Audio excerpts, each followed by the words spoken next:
नमस्कार दोस्तों।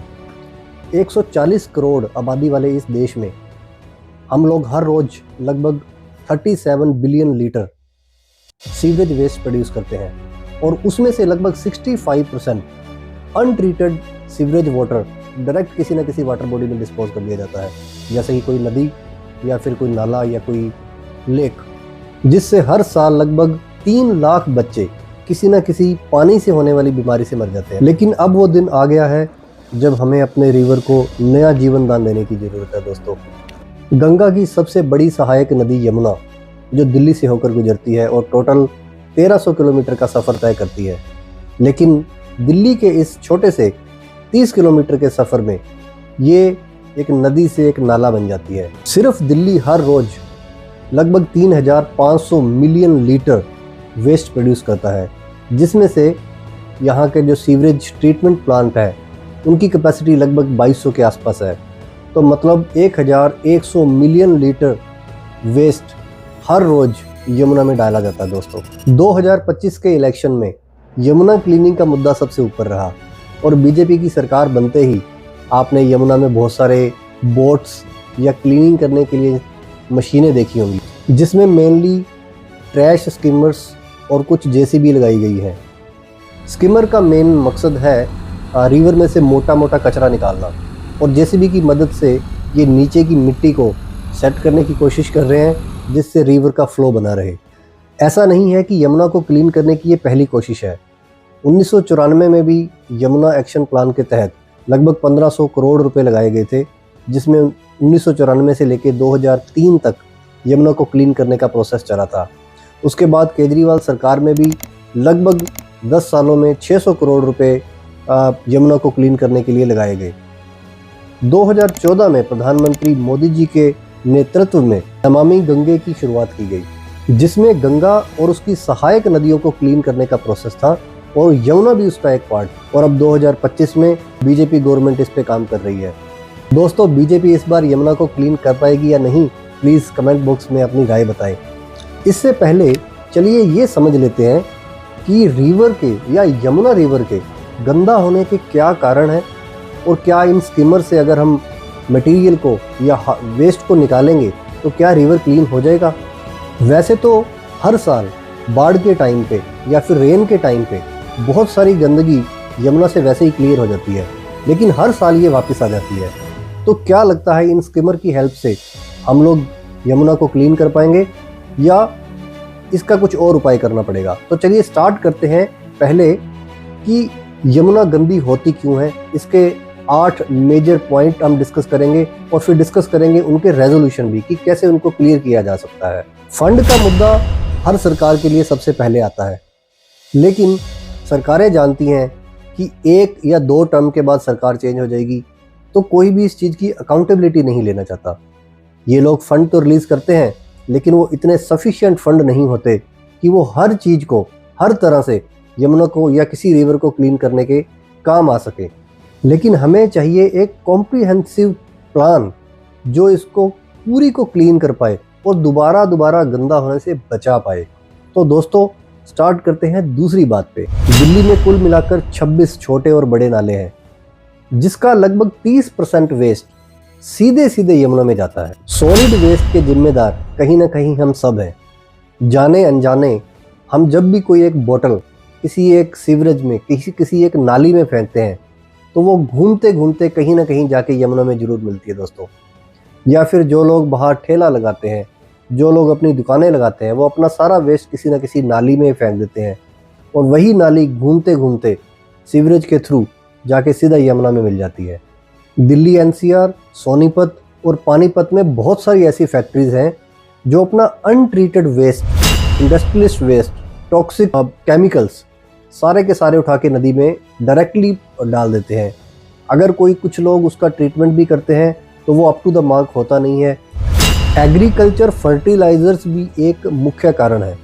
ये साल में हर वक्त प्रभावित नहीं करते, बट जब मौसम होता है रेन का तो ये सारे वेस्टेज खेतों में से होते हुए, नालों में से होते हुए जाके मेन नदी में घुलते हैं और जो पानी को और टॉक्सिक बनाते हैं। पहले के ज़माने में लोग मिट्टी के दिए या फिर कुछ फूल पत्ते माता को या फिर नदियों को अर्पित किया करते थे, लेकिन आजकल कुछ लोग केमिकल से बनी हुई मूर्तियाँ या ऐसी कोई चीज़ें जो बायोडिग्रेडेबल नहीं है वो भी रिवर में डाल देते हैं, जो कि पानी में टॉक्सिन्स ऐड करती है।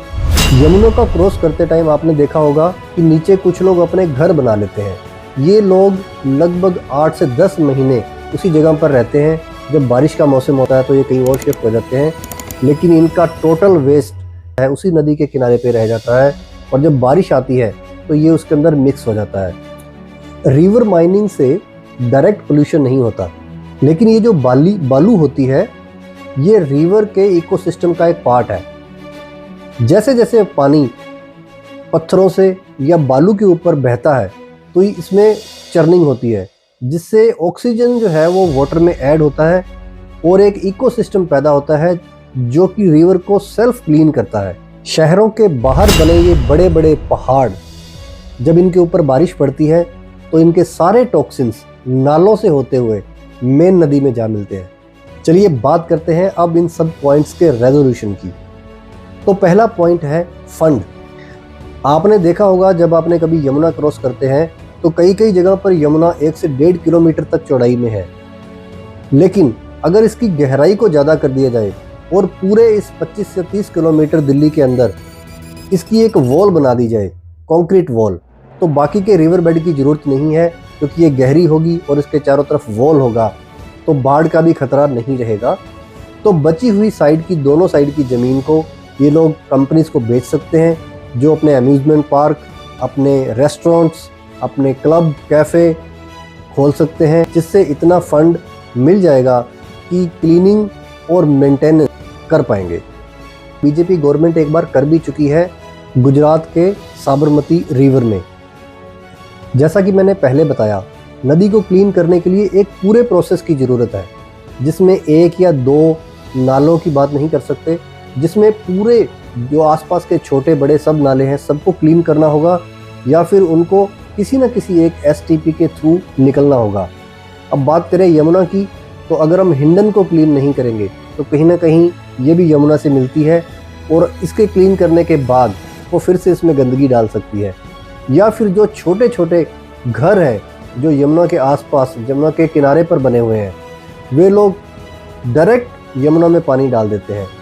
तो उन लोगों को भी या फिर छोटे नालों को भी मोड़ करके, डाइवर्ट करके बड़े ट्रीटमेंट प्लांट की तरफ ले जाना होगा, और वहाँ से उसको पानी को ट्रीट करके रिवर में डालना होगा। और ये इतना स्ट्रिक्टली होना चाहिए कि एक बूंद भी अनट्रीटेड वाटर रिवर में ना गिरे। इंडस्ट्रियल वेस्ट में तो गवर्नमेंट की 0 टॉलरेंस पॉलिसी होनी चाहिए। अगर कोई भी इंडस्ट्री अनट्रीटेड वाटर को रिवर में डालती है तो उनका लाइसेंस कैंसिल होना चाहिए, या उसको मूव करके शहर और रिवर से दूर बनाना चाहिए। जब नदी छोटे गांवों, छोटे कस्बों से निकलती है, उस टाइम पे नदी को सेल्फ हीलिंग का कुछ टाइम मिलता है। तो हमें करना ये होगा कि नदी के आसपास कम से कम 1 किलोमीटर की रेंज में कोई भी फर्टिलाइजर्स यूज़ ना हो, और वहाँ पर सिर्फ और सिर्फ ऑर्गेनिक खेती की जाए। दिल्ली के 30 किलोमीटर के इस स्ट्रेच में अगर हम कंक्रीट की वॉल बना के रिवर फ्रंट बनाएं तो माइनिंग और इंक्रोचमेंट, ये दोनों समस्याएं अपने आप सुलझ जाएंगी। सिंगापुर अपने शहर के पूरे वेस्ट को एक जगह इकट्ठा करके उसको पहले जलाता है, और जो उससे एनर्जी प्रोड्यूस होती है उससे वो इलेक्ट्रिसिटी बनाता है, और जो गैस प्रोड्यूस होती है या धुआं प्रोड्यूस होता है उसको वो पानी के अंदर से निकाल के वाटर फिल्ट्रेशन करके स्वच्छ हवा को बाहर छोड़ता है, और बचे हुए राख को वो लोग ऐश ब्रिक्स बनाते हैं, जो बाद में कंस्ट्रक्शन के काम आती है। दोस्तों, जिन लोगों के खेत और घर यमुना के आसपास हैं, वो लोग मजबूर हैं इस पानी को यूज़ करने के लिए खेती में, और उनका जो ग्राउंड वाटर है वो भी कंटामिनेट हो जाता है, और वो लोगों को पथरी और दूसरी प्रॉब्लम्स का सामना करना पड़ता है। लेकिन फिर भी ये समस्या सिर्फ उन लोगों की नहीं है जो लोग यमुना के आसपास रहते हैं, ये प्रॉब्लम हम सब की है। क्योंकि अगर आप कहें कि मैं तो नोएडा या गुड़गांव में रहता हूँ तो मुझे इससे कोई फ़र्क नहीं पड़ता, तो आपका सोचना गलत है। ये जो सब्जियां लेकर आते हैं, आपने कई बार देखा होगा ये लोग यमुना के उसी पानी से सब्जियों को धो के मार्केट में लेके आते हैं। तो हो सकता है जो सब्जी हम खा रहे हैं या आप खा रहे हैं वो उसी पानी में से धोकर आई हो। इवन ऐसी बहुत सारी जगहें हैं दिल्ली या दिल्ली से आगे जहाँ पर खेती होती है उसमें यही पानी डाला जाता है और वही सब्जियाँ घूम फिर के हम हमारे शहरों में आती हैं। तो ये समस्या हम सबकी है और हमें सबको मिलके इस समस्या का समाधान ढूंढना है।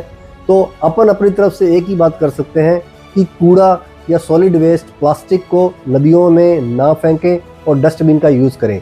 दोस्तों, आपकी इस टॉपिक पर क्या राय है कमेंट बॉक्स में ज़रूर बताएं और अगर आपको वीडियो पसंद आया हो तो लाइक करें, चैनल को सब्सक्राइब करें फॉर द अपकमिंग वीडियोस। तब तक के लिए जय हिंद, जय भारत।